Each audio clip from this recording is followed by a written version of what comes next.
Hiya, how are you? I'm fine, thanks. How are you? Yeah, good. You decided who you're going to vote for yet? Not yet. Just hypothetically, I'm not saying I don't, but hypothetically, who's eligible to vote? You must be 18 or over on polling day. A resident in the UK and a British citizen, or a citizen in the Republic of Ireland or a qualifying Commonwealth country. There are certain legal procedures. So, for example, prisoners can't vote. EU citizens living in the UK can vote in local elections, but not parliamentary ones. So how do I register? You can fill out a registration form on www.aboutmyvote.co.uk or wait until the annual canvass, which is between August and November, where a registration form is delivered through your door. Between December and September, the electoral register is updated monthly, so when you register, it will not be an instant thing. During the last election, there were adverts telling you when the last possible day to register for the election was. It's normally about 6 weeks. Nobody is automatically registered. Even if you pay council tax, you must register. Although if you are 16, you can register. However, if an election is called, you won't be able to vote.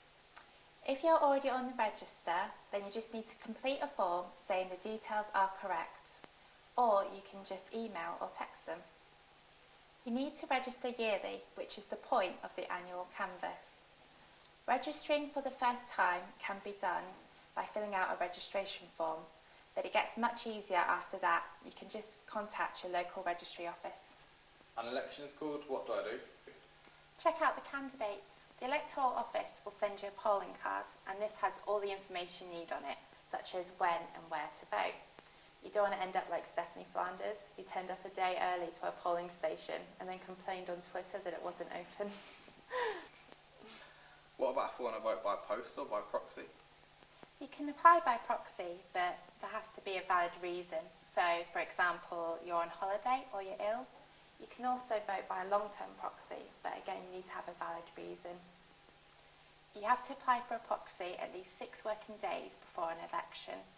Or if you are suddenly taken ill on election day, you can apply for a proxy on medical grounds, but it has to be before 5 p.m.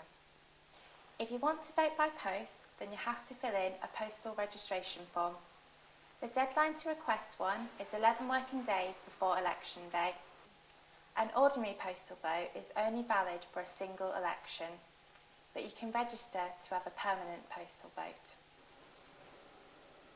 I've got my card, it's election day, what do I do? You don't actually have to have your polling card on election day, but it helps. Just give your name and address to the staff at the polling station. They'll then give you your ballot and you go into a booth so that nobody can see you vote.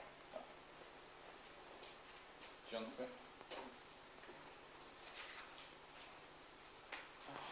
Oh, so many forms, what do I do next? No, it's actually quite simple. The hardest part is counting them.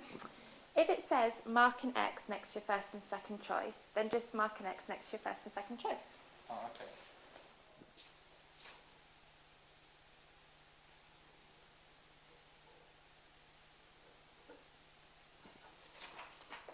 I've made my choices, what next?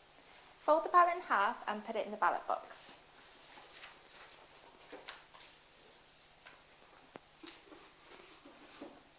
I've voted. Great!